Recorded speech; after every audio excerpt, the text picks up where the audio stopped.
Boa noite, Cristiano. Nem falei boa noite, só dei oi e comecei. O que eu quero fazer com vocês? Boa noite pra vocês. Boa noite. Eu não vou entrar muito. A gente começa com boa noite para começar a aula. Eu não vou entrar muito nesses assuntos que eles vão falar. O que eu pensei em fazer? Trazer algumas coisas diferentes, como eu falei para vocês. Como vai ficar um pouco repetitivo, só que quem não viu a aula de ontem eu decidi ver, porque eu não tinha, lembra que eu falei, eu não tinha noção de que eles iam falar de tecnologia. Aí eu pesquisei algumas coisas dentro dos conceitos que eles falaram. Então, como vocês vão ver os materiais, conteúdos, esses extras, eu não vou detalhar tanto isso, tá? Eu vou tentar trazer mais para a prática mesmo, que eu acho mais interessante, que são as novas tecnologias em comunicação. Eu vou trazer assim, já que só estamos em dois. O que essa imagem representa para vocês? Que aí vocês vão entender porque que eu criei essa aula desse jeito. É uma conexão do mundo? Sim, tá. Conexão do mundo. Cristiano, fala alguma outra coisa. Eu acho que assim, as informações, né, o estreitamento de comunicação.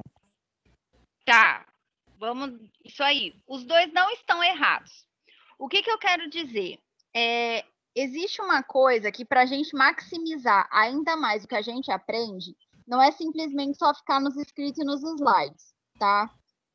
Vocês têm muita matéria teórica, só que eu penso que o visual, muitas vezes, ele é, sim, muito mais atrativo, igual um filme.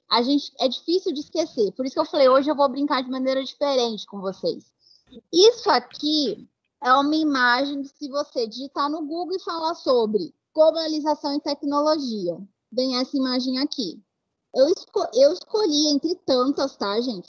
Mas isso tudo que vocês falaram está exatamente conectado ao que a gente fala. Antes de eu entrar, o que seria globalização e tecnologia dentro do que o Pitágoras está trazendo, vamos dizer, do professor original do curso, eu vou trazer o que a gente pensa normalmente, que globalização, ela vem para a história só dizer referente que a questão econômica do mundo mudou, começou a existir o capitalismo, e nisso começou a geração da globalização, onde os países começaram a existir trocas de mercadorias, de formas de se trabalhar,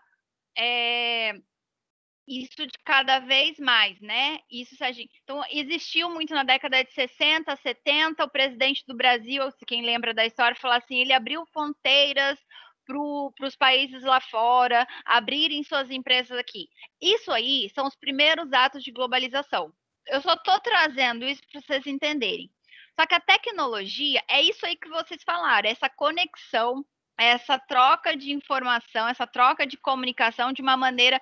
Eu gostei muito dessa imagem porque ela traz essa unificação muito mais do mundo mesmo, porque antes a gente tinha muita coisa de países desenvolvidos com países subdesenvolvidos.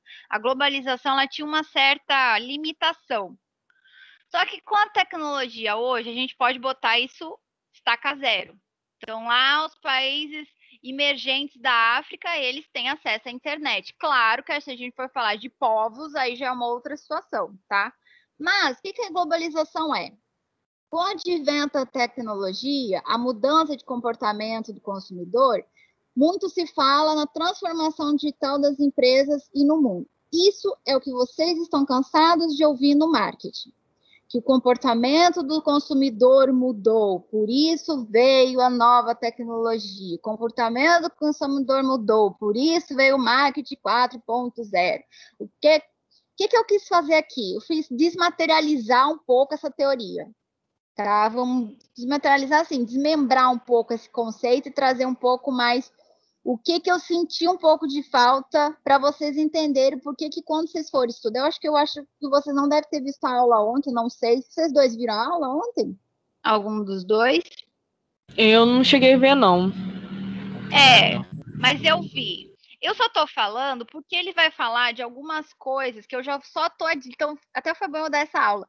Eu vou preparar a cabeça de vocês para a aula dele. que eu acho que esse mês eu achei que eu não ia dar nada pro tema, mas eu tô achando um tema muito interessante. Ele vai um pouco quebrar os nossos paradigmas, só para vocês entenderem. Essas coisas que vocês já vêm ouvindo o tempo todo. Então, ele vai trazer todos esses conceitos de paradigmas, para vocês entenderem que é o que eu vou citar aqui, mas dentro da tecnologia.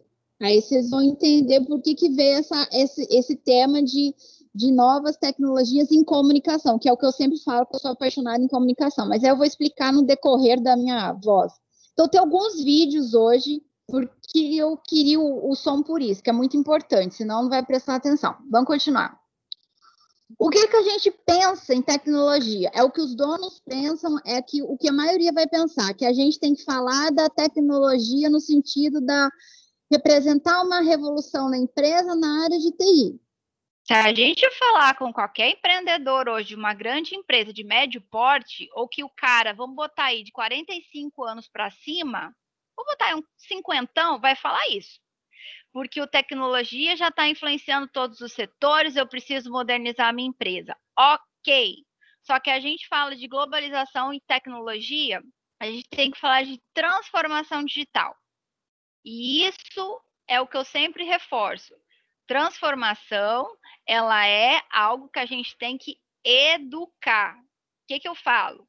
Ela é uma arma poderosa para qualquer negócio, mas ela exige conhecimento, pesquisa e capacidade de investimento, que vocês já sabem. Então, se eu falar de globalização, se eu falar de tecnologia, o dono da empresa vai entender e vocês vão entender. Mas o que eu quis tentar trazer aqui é que a verdade mesmo sendo dita, que globalização e tecnologia não pode existir se não houver a transformação digital. Porque por si só, a verdade que ela tem que existir é envolver melhor. O que a transformação vai fazer? Melhorar os alcances de uma empresa no sentido, os alcances de visibilidade, os acessos dela de tráfego, tudo que envolve essa parte de mídia digital que a gente fala, o desempenho e os resultados empresariais.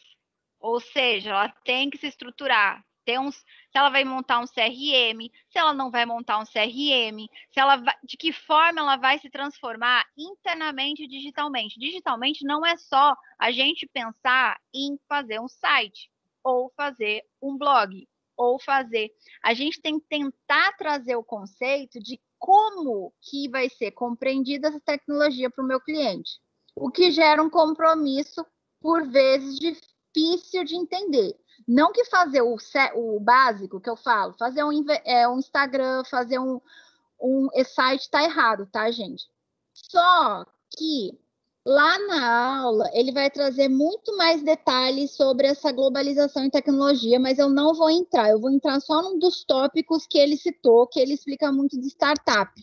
E que a startup é, sim, o resultado de globalização e tecnologia. Mas eu quis trazer essa matéria, que eu achei muito interessante, os 5 startups que superaram a crise crescente, que crescem rápido no meio da pandemia, que conseguiram se reinventar. A Hotmart, todo mundo sabe que ela é uma empresa que vende cursos online, certo? Ela é de BH, eu também não sabia que ela era de BH. Eu fui pesquisando essa matéria, eu fiz um enxuto aqui, porque a matéria era bem maior. Mas o que eles fizeram nessa crise? Com o dólar estava em aumento, eles começaram a querer buscar fazer o Hotmart ir para o exterior. Tá aqui, ó, ela é uma startup mineira, eu não sabia. Eles começaram a investir lá fora e aí compraram a concorrente americana TechniAble. Pelo que eu li na matéria, essa TechniAble está em 118 países, ou seja, atualmente a Hotmart está em outros países com essa plataforma, tá? Ou seja, ela adquiriu uma grande porcentagem de participação presente. E além do Brasil, hoje eu acho que uma das maiores que tem curso, sendo o Edu, a Udemy, agora tem uma outra, Ai, gente, me fugiu aqui, eu até sigo a mulher. Tem uma americana que está vindo para o Brasil, é Doméstica, uma coisa assim, Domestica. Ela também é uma plataforma de ensino, tá? elas têm muito essa filosofia e elas se reinventaram. Então, cada um no seu nicho de startup tentaram se reinventar dessas maneiras. No caso, a Hotmart aproveitou essa questão que houve uma disparada no dólar e um sumiço de clientes e quis fazer sua amplificação internacional. A Flapper, o que é? Ela é uma empresa de... Deixa eu até lembrar, reinventou um negócio, notícia de turismo para cruzeiros. Lembrei, a Flapper é uma empresa de aplicativos de voos. Ela é tipo o Uber, só que das aviações, tá? O que ela fez? O fundador leu uma matéria referente ao turismo de brasileiros que estavam presos em cruzeiros nos outros países. Aí ele pensou, ele ofereceu um serviço de repatriação, ou seja, o maior avião que eles tiveram, um Boeing 777, trouxe 230 brasileiros retirados da África.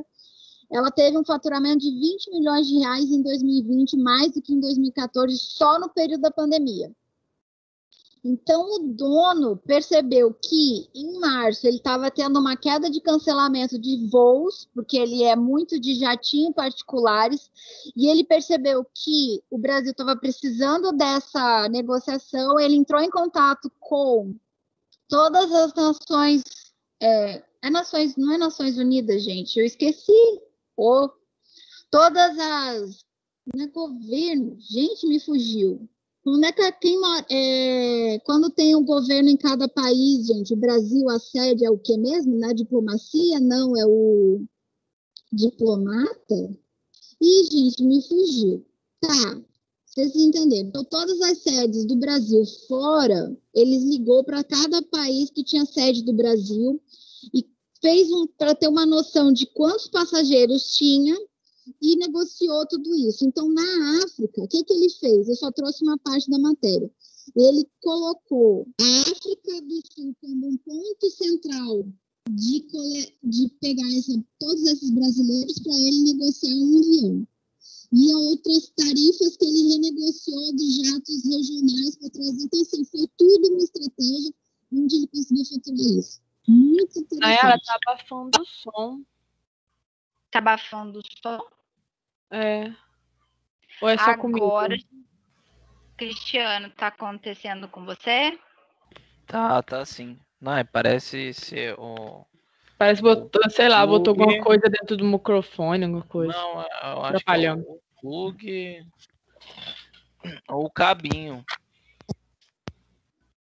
Lembra Porque que tem hora que fica Mas só uma limpinho. Agora tá limpinho. Aí tem hora uma que... pergunta. Semanas passadas, a gente estava com esse problema quando eu estava no aplicativo online?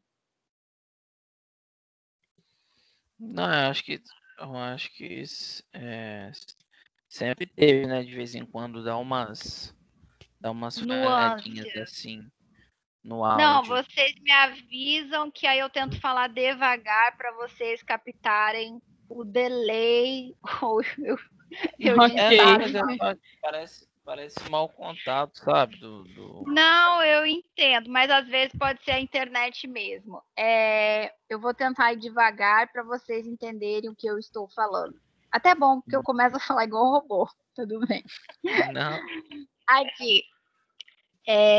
Esses 3 aplicativos, alguns já devem conhecer. Eu conheço o Get Ninja, mas eu não imaginava. Eu vou começar por ele porque eu achei muito interessante. Como ele tinha um foco muito forte em pintura e manutenção de equipamentos, tá? Ele começou a ver uma queda de 50% na pandemia. Né? Em abril, a demanda foi apenas 50% da base que ele tem de pedidos, de procura.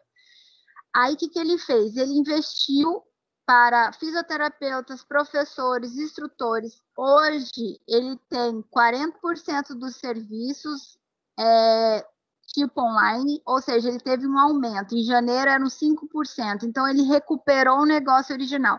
Então, imagina, ele tinha 5% em janeiro, hoje o cara está conquistando uma demanda de 40% em novos serviços.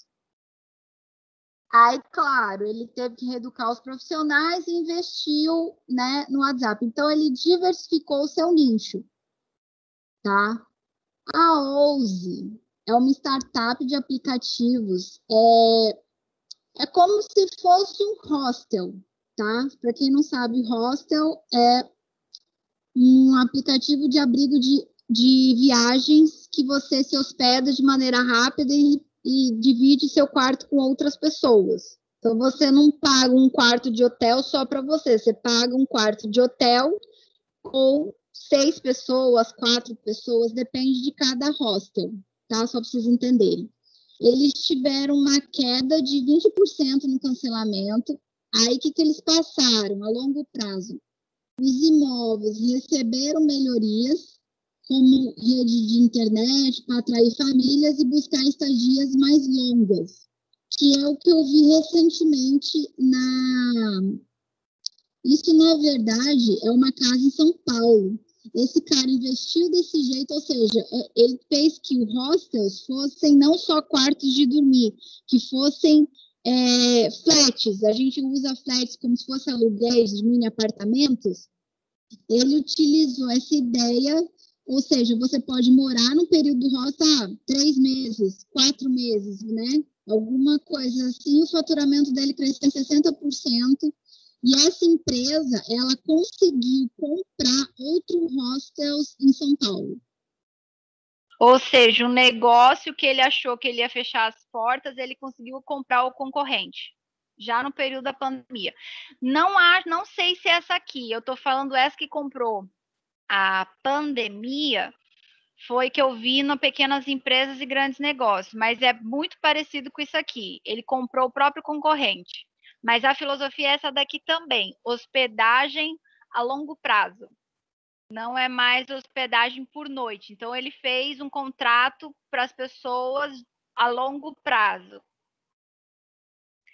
E o Live Up é um aplicativo de marmita em São Paulo, de vender marmita, e eles modificaram a base de fornecedores.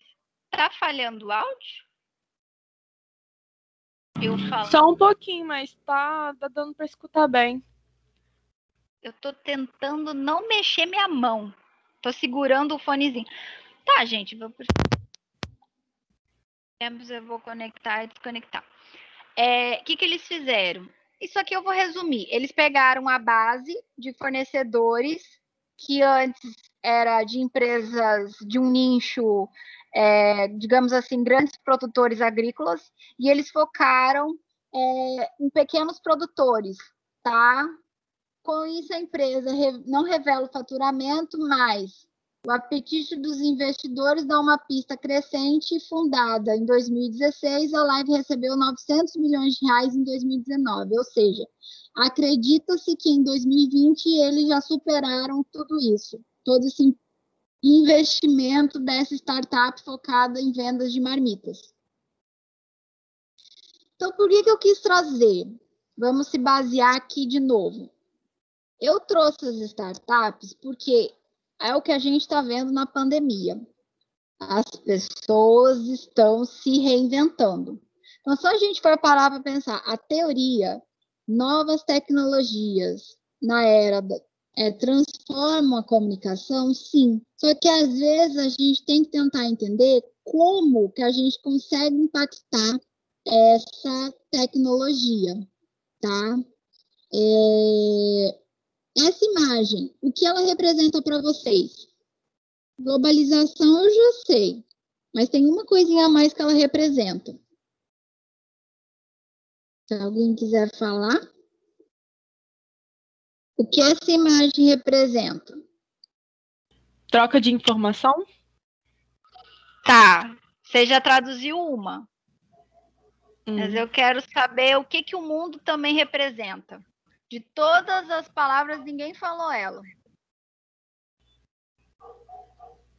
Não sei.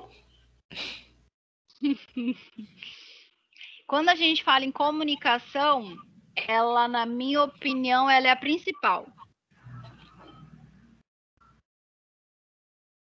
Agora eu também dei uma dica, dei dica de nada, né? Boa. Tá. sociedade em rede.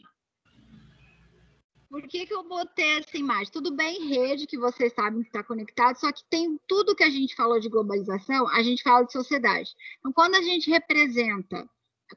vai falar de sociedade, a gente fala de sociologia, a gente fala de comunicação em massa, a gente fala de pessoas. Isso aqui é uma sinopse. Caso o áudio fale, por favor, vocês me avisem, porque agora não tem vídeo, é eu falando. Tá? O que eu quis trazer? Lá na aula, ele vai se aprofundar em muitas coisas, mas antes de falar o que ele vai dizer na aula, eu quero trazer esse conceito do que é sociedade em rede. Eu vou ler, tá? Homem sapiens não apenas representa uma geração que faz as coisas de maneiras diferentes. É um expoente das mudanças sociais relacionadas à globalização, à individualização e ao uso cada vez maior da tecnologia em nossa vida. Considera os valores e os comportamentos do homem sapien, no caso humano, uma oportunidade para nos ajudar a dar novas formas à educação no futuro. Esse trecho, ele fala, é de um artigo que eu estou lendo sobre a educação, tá? No futuro referente à tecnologia. E é muito o que eu acredito que é a comunicação social. Ela só existe se a gente conseguir, em determinados momentos, focar no indivíduo, no homem sapien. Então, quando a gente fala de rede, por isso que todo mundo, hoje, eu vou falar de novo, hoje está todo mundo falando, humanize o seu Instagram, seja humano no seu Instagram, fale no Instagram, barará, barará, barará. As pessoas estão fazendo isso porque a internet hoje se fala dessa conexão. Agora vocês vão entender o porquê. Existe um assunto em sociologia, isso eu falo sociologia, filosofias, isso aí a gente entra, como eu falei para vocês, comunicação social, eu tive todas essas matérias, tá, gente? Eu tive sociologia, eu tive filosofia, psicologia, o que mais eu tive? Por isso que eu gosto dessas matérias, que são as matérias, é meio louca, mas são as que eu mais gosto. Ethos é um termo grego que se fala caráter moral. Então, é usado onde você fala dos hábitos, das crenças, da comunidade. Então, no âmbito da sociologia e da antropologia, ethos é o costume e os traços comportamentais que distinguem um povo. Só que na aula que vocês vão assistir e na matéria que vocês vão ler, eu não vou me aprofundar, porque vocês vão estudar sobre o novo ethos. Então, nessa matéria que vocês vão assistir, ele vai explicar muito sobre isso. Eu quis dar só essa sinopse do homem sapien e do ethos para vocês entenderem, tá? Porque lá está muito bem detalhado o material, eu já dei uma olhada e eu acho muito interessante e relevante para vocês entenderem. Lembra quando eu falo que comunicação não existe sem a sociedade? É nisso o conceito que a gente fala. Então, quando a gente fala de comunicação, é muito normal, academicamente falando, a gente falar de sociologia, só para vocês entenderem. Aí eu quis falar aqui dos elementos. Por que a gente fala do ethos? O novo ethos, na verdade, resumindo, ele vai trazer a persuasão como a escolha que vai trazer qual é o título, passar confiança ao mostrar a imagem, convencer o público em questão a consumir. Então, esses atos da gente mexer no hábito e nas crenças estão se dizendo que há uma nova geração. A gente estava na geração Y, já estava na geração Z, agora já está criando-se uma nova geração. E estão chamando de novos ethos, que aí vocês vão estudar aí no material de vocês. E eles citam muito as tags, mas as tags, no conceito que eles falam, é isso aqui, ó. Fornecer padrões de interesses dos próprios usuários, ou seja, as tags são agrupamentos de pessoas. Hoje a gente usa as tags, as hashtags, né, como se fossem determinados assuntos, mas isso é cada vez mais usado como se fosse grupos. Você vai pegar a sociedade, mesmo estando em rede, você vai agrupar elas em determinados grupos, nichos, para ficar mais claro, tá? Então, nada disso vai existir sem, que aí é o tema que eu vou falar. Internet, rede, web 2.0, ethos e tags, que é a matéria que ele vai dar sobre sociologia em redes. Eu só quis dar uma simplificar, só que aí eu vou mostrar para vocês a campanha brasileira do Cannes em 2019, para a gente materializar isso que eu vou falar para vocês. Tá? Vamos lá. Aqui. Maximizar.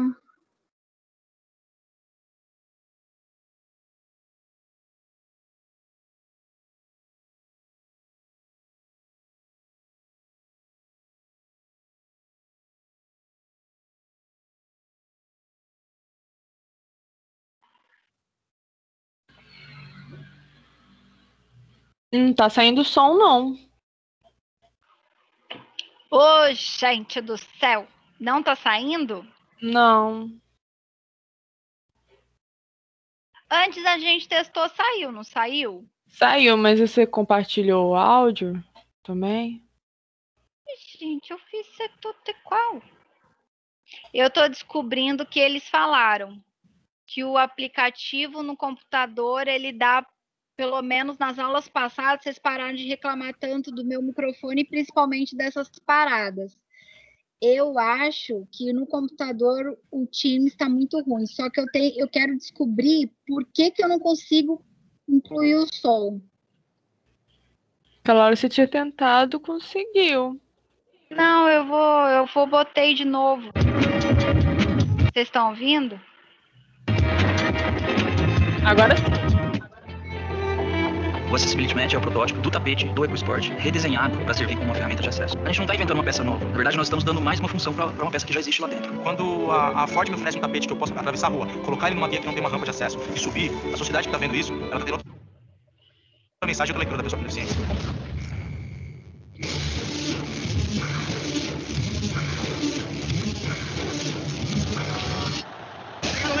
But here he goes, streaking away already. It's moved all the way. Compre usado da Bruna, do Rodrigo, do Douglas, do Ulisses e ajude ele a comprar o novo diesel da Volvo. Que pintura fantástica. Obrigado. Só faltou um detalhe. Chegue bem para sempre com o novo Old Spice. Usar o novo Old Spice é como se você tivesse um nariz novo toda vez que você sente seu próprio cheiro. Uau. Chegue bem para sempre com o novo Old Spice. Chegue bem para sempre com o novo Old Spice. Cara, tem alguma coisa estranha, né? Parece que a gente tá preso num inseto. Chegue bem para sempre com o novo Old Spice. Na Arena da Baixada, o goleiro Santos, do Atlético Paranaense, surpreendeu a todos com uma atitude que ninguém podia esperar do maior responsável pela segurança do time. Ficou mexendo no celular minutos antes da partida. A atitude foi flagrada e ganhou a indignação da mídia e das redes sociais. E no auge da discussão, ele finalmente se manifestou. Também ficar indignado também com a atitude de levar o celular pro campo. E essa indignação minha é em relação também ao celular no carro. Ele aproveitou que o país inteiro estava olhando para ele e levantou a bandeira dessa causa. E por isso, nós da Uber estamos presentes no trânsito e na vida de milhões de pessoas. Queremos fazer um apelo. Quando estiver dirigindo, larga o celular. Vem na minha cara, eu me sinto vivo. A partir de agora, eu considero tudo blues. O samba é blues, o rock é blues, o jazz é blues, o funk é blues, o soul é blues, eu sou enxuto blues. Tudo que quando era preto era do demônio, depois virou branco, eu aceito, eu vou chamar de blues. É isso, entenda. Jesus é blues. A prata é um metal com poder de reflexão muito elevado. Do latim argentum significa brilhante. Nossa pele de prata. Ela reflete luz. Um brilho tão intenso que eu me pergunto, por que o ouro é tão querido e a prata subvalorizada? Alguns vão de responder que pela prata é encontrada com mais facilidade. Reflitam. O Brasil tem uma população de negros maior que a de brancos. Temos menos valor por ser maioria? A ironia da maioria virá minoria. A prata é um metal puro.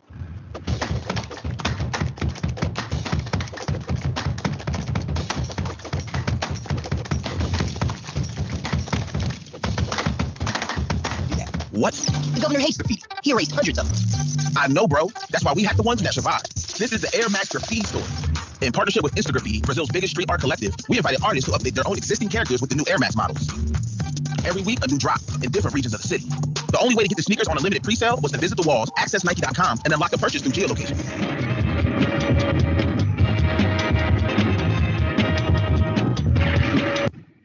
Eu sei que o vídeo estava acelerado, tá, gente? Mas é só para vocês entenderem o que eu quero falar.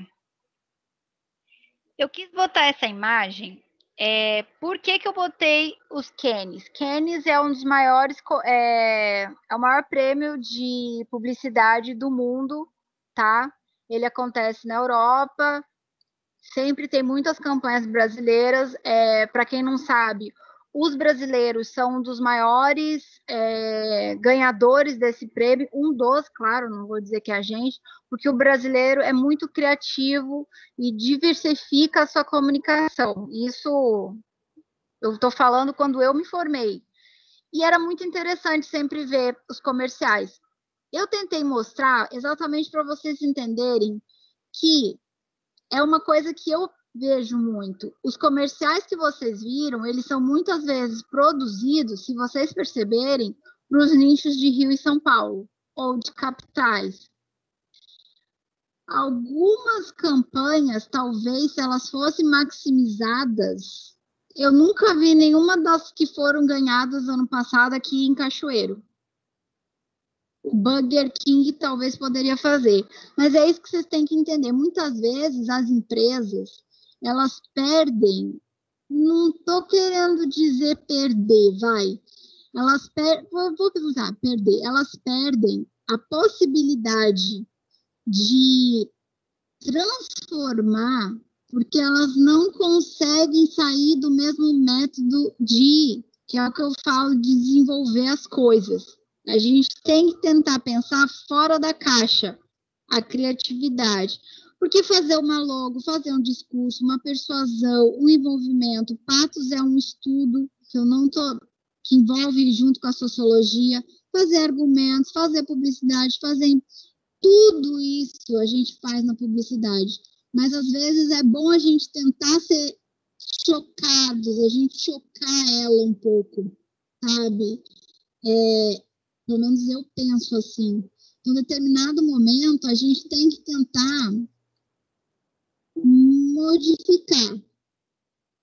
Então, eu acho que o que eu estou querendo dizer, igual eu falei para vocês, esse mês, vocês que vão estudar, tentar um pouco sair do paradigma de que vocês estavam vindo de marketing e tentar olhar para o marketing, somando a comunicação, somando a sociedade, somando outras matérias para auxiliar no desenvolvimento de vocês no sentido de ensinamento, tá? Por isso que eu quis passar essa matéria. Se estiver travando, como sempre, eu pergunto, vocês me falaram. Ele vai falar também de usuários na internet. Eu só vou dar uma enxugada aqui, que eu não vou falar muito, porque eu sei que a gente só tem... Quantos minutos a gente tem? Tem 30 minutos, eu tô achando. Tá. Acho que 30 minutos dá. Quando a gente fala de usuários de internet, a gente fala de pessoas, tá? Eu vi recentemente eu não estou lembrando quem é a pessoa. Ele não usa a palavra usuários. Ele usa a palavra pessoa. Ele acha o termo usuário algo desumano. Então, os estudos que ele faz, eu não estou lembrando quem é o cara que eu sigo nas redes sociais, mas ele falou que ele não usa a palavra usuários. Ele não trabalha com usuários, ele trabalha com pessoas.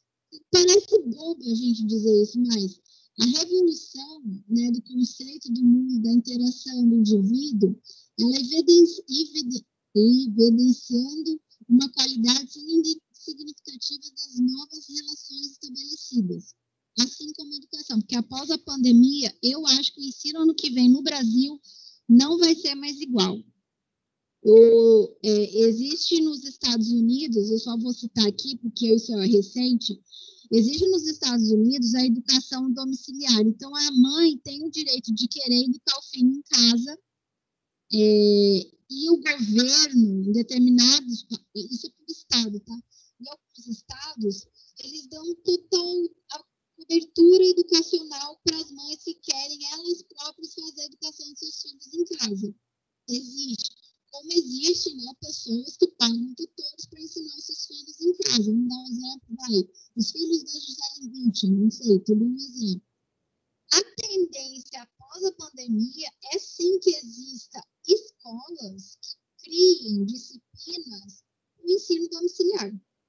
Coisas que escolas não pensavam, agora vai se abrir um nicho, no Brasil talvez, não sei, de escolas que queiram casa, domiciliar. 60% das empresas, segundo o ranking feito em 2017, das 500 empresas mais ricas, 70% são focadas na transformação digital. 69% das empresas brasileiras pretendem usar a tecnologia para aumentar a evidência de negócios. Isso é tudo de 2017. 67%, na jornada de compra, já acontece digitalmente. Se a gente for pegar esses dados e trazer, aqui ele está dando que em 2021 a expectativa é 25% virtual. Por que eu quis trazer? Se a gente for tentar pensar sociedade, rede, globalização, tecnologia, somando, quando eu falo sociedade, a gente tem que trazer, nesse caso, a pandemia. Isso aqui está fora. Eu não acho que esse estudo já tenha repetido isso várias vezes para vocês. Sim, vai ter muitos estudos novos que vão desmembrar muitas teorias que estavam sendo pilares recentes, tá? Só para vocês entenderem por que eu estou falando da educação, que é o que eu vou citar aqui para vocês. Jornais locais, antigamente, 1.400, isso é de 1.400, os jornais locais eram foco de informação. Depois começou a existir fotocópias, começou a existir troca em rede. Oi. Ouviu? Agora melhorou. Peraí. Eu tava ficando meio mudo. Oi. Não, vocês têm que me avisar, porque agora eu vou tentar descobrir por quê. O que eu estava só dizendo? Jornais locais, depois foi para fotocópias, depois foi para a internet. Isso aqui é a construção da rede. Eu só estou resumindo, porque isso está tudo mais detalhado na aula, tá? Mas eu vou passar outro vídeo. Esse aqui não tem áudio. É só para vocês entenderem. Usuários da internet, 1990 a 2019. Vocês verem a evolução. Preste atenção nos números.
Ó o Brasil, gente. Ó a China. Vocês estão vendo? Se a gente for falar de usuários, isso aqui não é usuários. Isso aqui são sociedades que estão na internet. Então, nós temos aqui mais de 8 mil... Isso é 8 milhões, né? 800? Ai, nunca sei. Esse daqui me confunde tudo. Eu acho que é 800 milhões de pessoas. No Brasil, nós estamos em 140 milhões de pessoas. Gente, olha a China. É o país inteiro. E nem sei quantos lá é, porque é o maior país do mundo.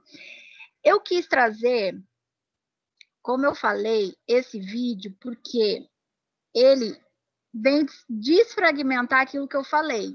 Então, a gente tem que parar um pouco com a ideia de usuários. A gente tem que falar com pessoas. Por isso que agora essa filosofia de ser humanizar, só para vocês entenderem. Se a gente for olhar aquele gráfico, como é que vai ser daqui a 10 anos, gente? Aí agora eu vou mostrar. Isso aqui é um assunto que está lá na aula, mas é só para reforçar. Interação. Existe interação reativa, que envolve máquina e pessoa, que era o uso habitual nos últimos anos aqui do Brasil. Agora, com a pandemia, vamos dizer assim que agora já existia a interação mútua, a interatividade. Só que a pandemia abriu uma chave, né, gente? Tá todo mundo, eu estou dando aula para vocês, interação mútua, né? Eu estou conversando com vocês virtualmente. Só que eu queria mostrar para vocês, eu foquei no trabalho das crianças, tá? Eu vou focada nos assuntos de crianças, só para vocês entenderem. Esse é um vídeo grandinho, mas é muito interessante, que eu queria passar, daí a gente vai discutir dele depois. Se vocês não estiverem ouvindo áudio, vocês me falam. Eu acho que vocês devem estar ouvindo tudo. Esse aqui tem áudio. Há muito tempo, a TV foi a principal forma de entretenimento familiar, com especial interesse das crianças pela vasta programação infantil disponível na TV aberta e por assinatura. Mas isso mudou e continua mudando. Novas tecnologias digitais introduziram e popularizaram novos recursos que influenciaram a cultura infantil, estimularam o consumo de conteúdo digital e a produção de vídeo por crianças veiculados na internet, assumindo papel relevante no cotidiano dos nativos digitais. Para entender o impacto e os efeitos dos canais de vídeo na internet sobre a comunicação, o consumo e mesmo as relações familiares, o SPM Media Lab iniciou em 2015 um mapeamento até então inédito no cenário brasileiro. Conheça um pouco da iniciativa e os resultados do estudo sobre os hábitos desta geração. A pesquisa Geração YouTube tem como objetivos propiciar a reflexão sobre as transformações nas culturas infantis contemporâneas para contribuir com o debate social sobre as relações da criança, mídia e consumo, e pensar sobre os direitos da criança pequena, de 0 a 12 anos em rede. O YouTube foi escolhido por ter no Brasil seu segundo maior público consumidor de vídeos do mundo, e também pelo fato de ser a principal mídia social em vídeo e de conteúdo para o público da pesquisa. Em 2015, foram analisados os canais de maior visualização no YouTube Brasil, direcionados ou consumidos por crianças. E a partir deste conteúdo mapeado, foram divididos em 7 categorias. Também foi realizado um questionário com pais e responsáveis para identificar que tipo de conteúdo crianças entre 0 e 12 anos consomem. Em 2016, o número de canais analisados aumentou, utilizando ainda o mesmo critério inicial da divisão em categorias. A categoria denominada Minecraft apresenta, em sua grande maioria, vídeos de youtubers exibindo histórias produzidas a partir de suas construções com este game. Em 2016, os canais de Minecraft se posicionaram entre os maiores e mais famosos canais do YouTube Brasil. A categoria TV aborda conteúdos selecionados a partir da programação veiculada na televisão. São conteúdos produzidos somente para o YouTube ou produções da TV que se repetem na plataforma, como desenhos animados e teleficções infantis. Nessa categoria, os resultados apontam a forte influência da programação da televisão entre os 100 maiores canais do estudo. Categoria não TV. Nessa categoria, a linguagem presente é semelhante à dos desenhos animados, com destaque para musicais infantis em sua maioria, com grande visualização devido às repetições de cada canção. São vídeos com foco na criança bem pequena, de bebês a crianças de 4 anos. Os vídeos denominados unboxing, do termo tirar da caixa, consistem em mãos de uma pessoa adulta abrindo caixas de brinquedos e mostrando o produto em detalhe.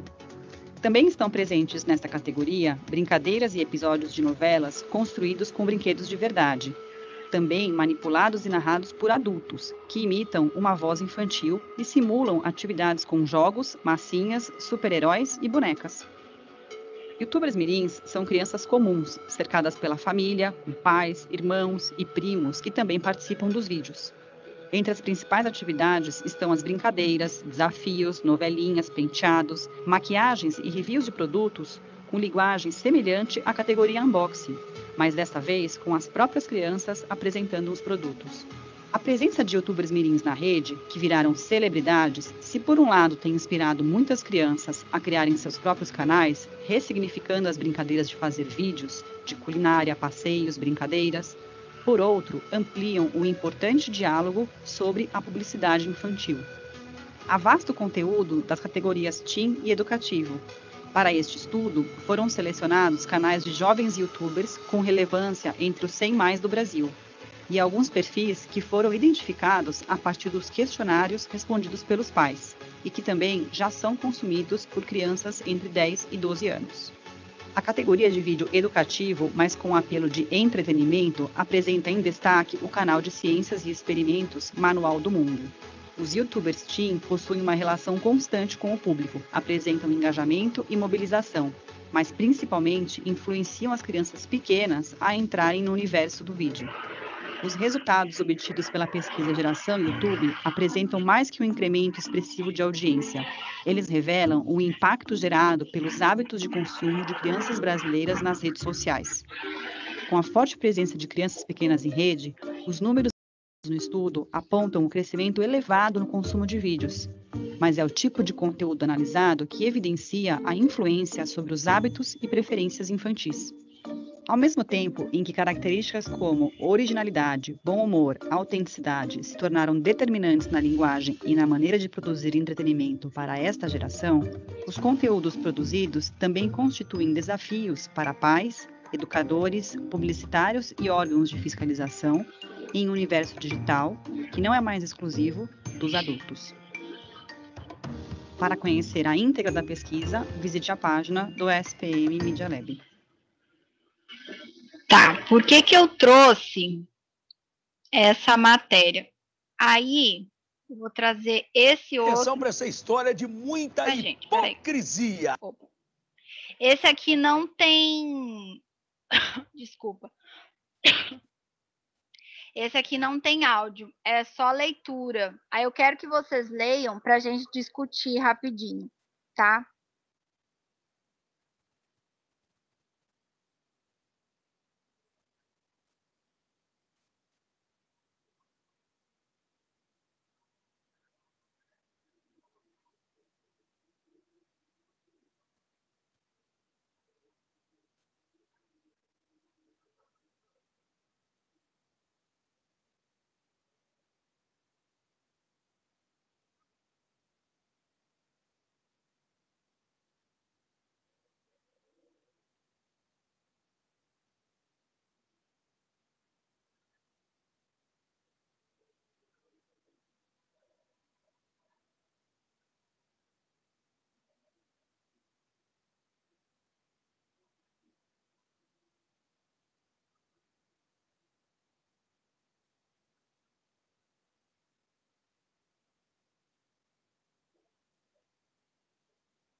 Deixa eu só parar aqui. Vocês conseguiram ler, vocês dois? Opa. Aham. Tá. Por que eu trouxe? Eu trouxe essa matéria que nem eu falei para vocês. Eu acho que eu, Nayara, sou da geração Y. Porque eu nasci em 1986. Então eu sou... Gente, tô revelando minha idade, tá? Então, tudo que a gente faz atualmente na tecnologia, eles dão uma geração, tá? Existe a geração Y, existe a geração Z, existe a geração sênior, que já está totalmente conectada à internet, e muito mais. Só que essas crianças, é um pouco, acho que, dos temas que o professor de vocês, pelo que eu vi, ele deve discutir nas próximas aulas. Eu não vou detalhar, porque eu também não sei. Essa geração de crianças, eu quis trazer essas matérias exatamente vocês pensarem no futuro, tá? Se em 2019 existia mais crianças com acesso ao WhatsApp do que suas contas no Facebook, então a gente pode dizer, igual eu sou uma mãe que dei YouTube para o meu filho em 2020, por causa do quê? Por causa da pandemia. O meu filho já é totalmente a geração Z, mas do jeito que ele vai desenvolver isso na adolescência e no futuro, Sinceramente, eu como marqueteira, talvez é difícil. Agora, se eu pensar numa visão de comunicadora e que eu gosto de estudar sociologia, isso vai mudar muito. O meu filho é, assim, muito influenciado pela internet e a gente, para se infiltrar nessa educação, a gente tem que dar um bom rebolado. Então, eu só estou querendo dizer para vocês que a criança, ela é muito pura e a persuasão para elas, ela é muito mais efetiva do que se a gente fizer uma publicidade para uma pessoa mais velha. Então, se eu estou falando isso para vocês, então, por mais que vocês sejam marqueteiros ou não da área, a nova tecnologia, ela sim mexe com a sociedade. Só que a gente, às vezes, em algum determinado trabalho, que é o que vocês estão se transformando, a gente tem que pensar, muitas vezes, mostrar nessa geração de que forma a gente pode trabalhar a marca de um cliente de uma maneira a longo prazo, tá? Eu só estou trazendo essa consciência da sociedade, porque às vezes a gente fica no ABC, só que o ABC, ele vai resultar no E, E, F. Ele resulta nos outros. A gente não pode só pensar no ABC. Só estou dando esse exemplo. Então, essa matéria da SPM, que foi feito um estudo em 2015, que vocês viram do YouTube, mas foi feito um estudo em 2019, mas como eu falei, eu não peguei a matéria toda, eu só trouxe um resumo do olhar do professor, o professor Bruno Pompeu, sobre uma matéria que os alunos fizeram na SPM, que não sei se vocês dois sabem, a SPM é a maior escola de publicidade e propaganda de marketing do Brasil, tá? É uma das bambambam. Se eu pudesse, meu sonho sempre foi fazer curso lá, e ainda não tive a oportunidade, mas eles, quem sabe no futuro. Mas, assim, eles estudam muito essa questão de geração, de sociedade, de publicidade, propaganda, com esse olhar mais filosófico, mais psicológico. Aí só preciso entender. A ideia do projeto, só isso é um resumo, de trazer os alunos, né, para os seus pares e outras gerações, de buscar identificar diferentes gerações, comportamentos, atitudes, ideias, valores. O que aconteceu no projeto? O professor, os resultados foram surpreendentes, cada grupo que apresentava seu trabalho gerava nos demais alunos uma sensação de autocompreensão e solidariedade, em contexto que incentiva o individualismo e dificulta o entendimento do outro, pois muito gratificante perceber que, além do que se tinha como objetivo principal do projeto, tinha sido possível estabelecer novos vínculos e sentidos, por meio do trabalho prático e aplicado. Foi possível alcançar resultados de sensibilidade e humanização. É isso aqui que eu quero que vocês foquem. Sensibilidade e humanização.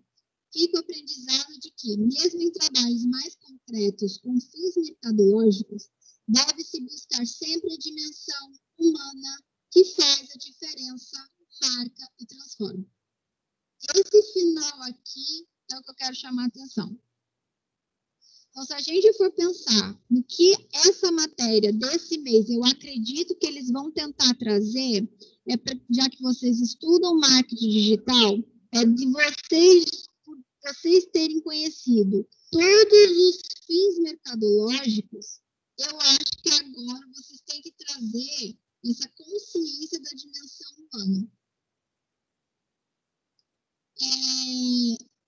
Gente, é isso. Você já sabe. Obrigada. Eu quis tentar trazer uma aula simples, mas eu estou citando essas matérias que eu acho que vocês dois que assistiram, conforme vocês forem fazendo as aulas, vocês vão entender a próxima prova, as atividades que vocês fazem, tentar inserir um pouco essa conversa que eu tive nos textos que vocês forem desenvolver, tá? Porque a matéria ela vai falar muito dessa questão. Eu já tenho uma resumida da matéria, então ela vai falar muito dessa questão que eu falei para vocês. Ela vai falar dessa comunicação muito perante tudo que vocês estudaram, tecnologia, marketing, mas focado na comunicação social, na comunicação em massa. Aí, isso que eu trouxe hoje só foi uma parte, tá, gente? Só para vocês terem uma noção. Alguém ficou com alguma dúvida, tirando as falhas do som, que, como sempre... Não, pra mim tá tranquilo. Tá. Vocês já fizeram a prova? Desejo... Eu já fiz. Tava difícil? Mais ou menos. Eu achei mais ou menos. Eu errei 2 questões. Já dá a dica pro Cristiano. Então, Cristiano, achei muito texto. Fiquei com preguiça de ler. Aquelas assim, vou parar a aula e deixar vocês falar.